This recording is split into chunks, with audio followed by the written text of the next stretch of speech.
যিমানখিনি ভবা গৈছিলে অষ্টম বেতন আয়োগ কাৰ্যকৰী হোৱাৰ পিছত কৰ্মচাৰীসকলৰ দৰমহা, পেঞ্চনাৰসকলৰ পেঞ্চন, ফেমিলি পেঞ্চনাৰসকলৰ ফেমিলি পেঞ্চন যথেষ্টখিনি বৃদ্ধি হ'ব বুলি ভবা গৈছিলে। কিন্তু যিটো খবৰ আহিলে 1 ডিচেম্বৰ তাৰিখে লোকসভাৰ যিখিনি কুৱেশ্যন আৰু সেই কুৱেশ্যনৰ আনচাৰত যি ইয়াতে আনচাৰ কৰা হৈছিলে, সেই আনচাৰত কিন্তু সিমানখিনি দৰমহা ইতিমধ্যে বেছিকৈ বহুত এটা বেছি দৰমহা বৃদ্ধি নোহোৱাৰ এটা সংকেত ইয়াতে লাভ কৰা গৈছে।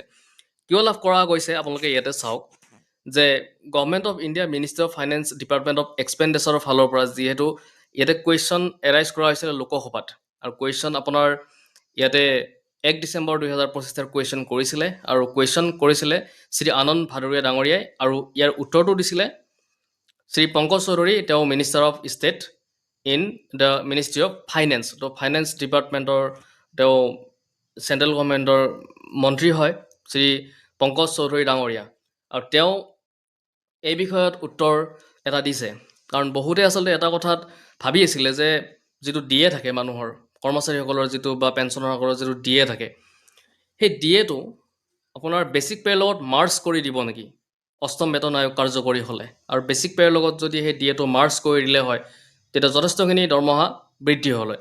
আৰু এই বিষয়ত কিন্তু ইয়াতে কুৱেশ্যন ডিৰেক্টলি কৰা হৈছে সেইটোৰ ওপৰতে, অৰ্থাৎ 3 নম্বৰ কুৱেশ্যনটোত যদি আপোনালোকে লক্ষ্য কৰে তাত ডিৰেক্টলি সেই কথাটোৱে কৈছে যে যি আপোনাৰ অষ্টম বেতন আয়োগ গঠন কৰা হ'ল আৰু অষ্টম বেতন আয়োগ কাৰ্যকৰী হোৱাৰ পিছত দৰমহা বৃদ্ধি হোৱাৰ পিছত তেওঁলোকৰ ডিআৰটো অৰ্থাৎ ডিয়াৰনেছ ৰিলিফ বা ডিয়াৰনেছ এলাউন্স, সেই ডিয়াৰনেছ এলাউন্স বা ডিয়াৰনেছ ৰিলিফটো বেছিক পে'ৰ লগত সংলগ্ন কৰি বা লগ কৰি কেনে অষ্টম বেতন আয়োগত সেইটো কাৰ্যকৰী কৰিব নেকি। তো এটা কথা আপোনালোকে জানে, বেছিক প্লাছ ডিএ হোৱাৰ লগে লগে বহুত বাঢ়ি যায়। মানে ধৰক আৰু কোনোবা এজনৰ বেছিকটো কেতিয়া হয়, যেতিয়া ছাপ'জ ধৰিলোঁ মই পে' বেণ্ড 14,000 টকা, আৰু ধৰা হ'ল ছাপ'জ ধৰিলোঁ মই গ্ৰেড পে' 6,000 টকা, 14,000 6,000 লগ কৰিলে 20,000 টকা হয়।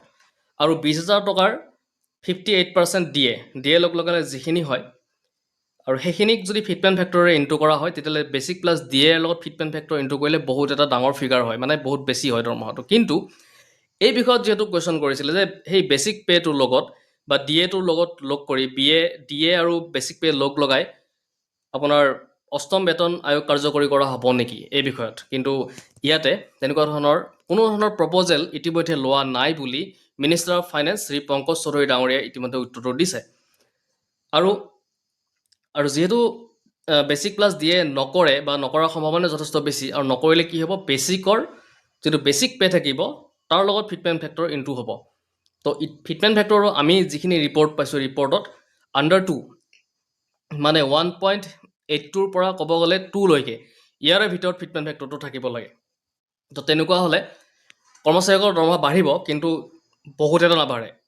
যিটো আপোনাৰ বেছিক প্লাছ ডিএ যদি লগ কৰি যদি ফিটমেণ্ট ফেক্টৰ ইনটু কৰিলে হয় তেতিয়া বহুত এটা বেছি ডাঙৰ ফিগাৰ পালে হয়, কিন্তু অকল বেছিকটোৰ লগত ইনটু কৰিলে সিমান এটা বেছি ডাঙৰ ফিগাৰ আমি দেখিবলৈ পোৱা নাযাব। তো সময়ত আমি আৰু আপডেট লাভ কৰিম, আৰু তেতিয়া আমি আপডেটবিলাক দিবলৈ চেষ্টা কৰিম। আৰু সকলোৱে এটা অনুৰোধ থাকিলে যদি পোনপ্ৰথমবাৰ এই চেনেলত ভিজিট কৰি চেনেল ছাবস্ক্ৰাইব কৰি ৰাখিব এনেকুৱা খবৰবিলাক আগলৈকে পাই থাকিবৰ কাৰণে।